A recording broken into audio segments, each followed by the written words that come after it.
m'appelle Sana Sane, je suis le directeur du CROUS de l'Université Assane Seck de Ziguinchor. Merci beaucoup. En fait, nous avons, à l'entame de notre prise de service,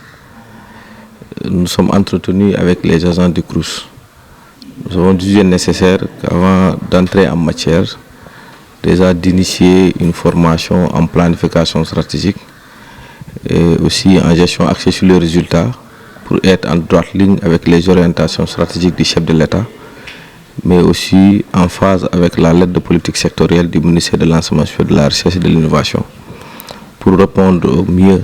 les besoins des étudiants, mais aussi la feuille de route qui nous est assignée par la tutelle. En fait, vous savez que l'État du Sénégal a initié ce qu'on appelle le budget programme. Donc pour nous, il est extrêmement important que les gens, les structures doivent s'aligner sur cette ligne. En quoi faisant d'abord commencer par la capacitation de ces agents. Pour nous, c'est impératif de capaciter d'abord nos agents pour qu'ils soient au top sur les nouvelles mesures de l'État du Sénégal en termes de planification, mais aussi en termes de planification axée sur les résultats et d'un budget programme. Au-delà de ça, ça nous permet nous déjà de fixer des objectifs très clairs en fonction des ressources que nous dotons de l'État du Sénégal,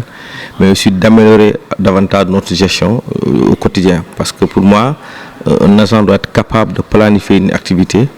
de la mettre en œuvre, mais bien sûr d'évaluer au fur et à mesure pour voir est-ce que nous sommes en tout cas sur le bon chemin en fonction, sur la base des orientations du chef de l'État. Vous avez vu un peu les orientations au sommet de l'État qui visent un peu à améliorer la gestion publique. Donc l'amélioration de cette gestion publique doit aller en phase et en parfaite harmonie avec cette gestion axée sur les résultats, mais aussi cette planification stratégique pour mieux prendre en charge les préoccupations des étudiants et plus globalement du monde universitaire. N'est-ce pas donc une démarche de performance et de transparence?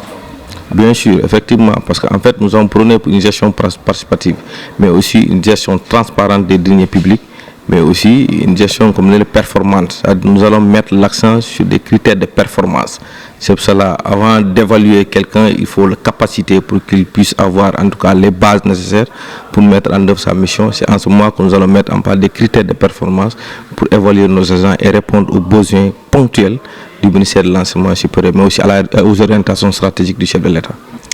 En fait, bon, notre priorité d'abord, c'est les conditions sociales. Comme je l'ai dit lors de ma prise de service, il faut travailler à améliorer drastiquement les conditions sociales. Ça, c'est une surpriorité même du CROUS. C'est l'une des missions phares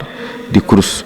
Donc, l'amélioration de ces conditions va de pair avec l'amélioration du cadre de vie. Les étudiants doivent se retrouver dans un cadre épanoui, dans un cadre qui les permet de valoriser davantage leurs compétences. Donc nous allons mettre l'accent sur ça, sur l'amélioration fondamentale des conditions sociales dans un cadre de vie propice au développement du personnel. Pour moi, c'est extrêmement important. Je suis d'abord sur nos personnel, de féliciter nos chargés de formation, parce que nous avons une formation. Ñun bu ñu jëlee fonction dañoo waxtaan ak agent yi nekk ci biir CROUS ñu gis ni balaa ñuy tàmbali liggéey bi fu ñu bëgg a jëmee CROUS il faut que ñu taxaw ñi def loo xam ne formation renforcer seeni capacité ci loo xam ne mooy planification ak li ñuy gestion axée sur les résultats pour que chef de division bu nekk chef de service bu nekk nga xam sa feuille de route nga xam mission bu ñu ne donc lan la nan nga koy mën a doxalee pour que objectif yoo xam ne yooyu le président Macky Sall dënk ministère bi ñu mën ko atteindre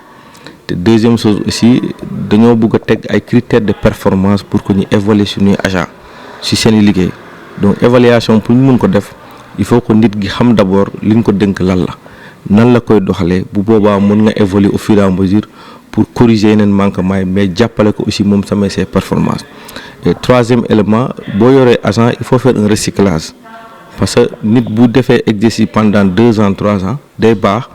ngeen taxawaat xoolaat lu ñu defoon 2 ans 3 ans nan lañ koy améliorer parce que chaque fois l'État du Sénégal day am ay dispositions yu bees ay faral yu bees yu muy jël comme boo xoolee tey ñu ngi ci phase budget programme ñu ngi orientation stratégique ñu ngi PAP 2A donc c'est des orientations yoo xam ne dafa ànd ak renforcement de capacité pour que agents yi mën a méngoo comme ni ñu waxee ak jamono ñu mën a jël en charge préoccupation étudiants yi donc loolu moo tax ñu suubu formation bu mel nii pour que d'abord ñu mën a seetu suñu liggéey ci biir CROUS. Effectivement xam nga le président Macky Sall bu mu jëlee nguur bi dafa del feuille de route boo xam ne sur la gestion publique surtout transparence dans la gestion publique. Donc ñun tey bu wóoloo ay ndaw mu dënk leen instruments yi mel ni il faut que ñun d'abord suñu démarche mu laloo si mbooloo dajale ñëpp ñu mën a liggéey benn mais liggéey bi aussi ji teg ko si ay charte réew mi pour que agent bu nekk nga mun a comprendre charte réew mi nga mun a jël ay dispositions yi lay permettre yow mi agent nga mun a méngoo ak loo xam ne orientation li kilifa yi joxe pour ñu mun a doxal kër gi mu dem si kanam. ñun xam nañu CROUS boo ko xoolee si œuvre sociale lañu lalu donc suñu priorité mënul nekk lu dul améliorer conditions sociales yoo xam ne étudiants loolu la ñuy dundee si biir campus yi que ce soit restauration que ce soit hébergement que ce soit cadre de vie parce que nit bu bàyyee këram mu ñëw jàng si uti xam-xam il faut nga def ko si ay conditions yoo xam moo koy permettre que wéetaay bu mu nar a namm si distance bu mu bàyyi dootu ko si fekk les conditions yi ñun moo tax tey boo xoolee si formation dañoo associé ñu mooy la commission sociale pour que ñoom ñu bokk si formation comme ça parce que nit pour ñun booy liggéeyal nit il faut nga boole ko si réflexion bi mu xam outil bu ñu koy présenter lan la ban njëriñ la am si fonctionnement am comme ça boo ko tegee ay stratégie moom da koy adapté mu comprendre mun ko vulgariser moo tax vraiment ñu bëgg a lal suñu gestion ci cadre boobu et comme ni ma ko waxee sànq ci salle bi dañuy efforcer aussi du def ay revue parce que boo leen defee formation en planification aussi dañuy planifier mais boo planifier aussi au fur et à mesure il faut nga def suivi bi après nga évaluer mën a xam li nga planifier ak li nga suivre est-ce que résultat yi nga ci nam am nga ko ci donc loolu si loolu lañ koy lal te am nañ ci yaakaar dynamisme bi ñu fi gis équipe jeune bi ñu fi fekk am nañ yaakaar ne résultat yi mën nañ ko atteindre ak si accompagnement kilifa yi. Merci beaucoup.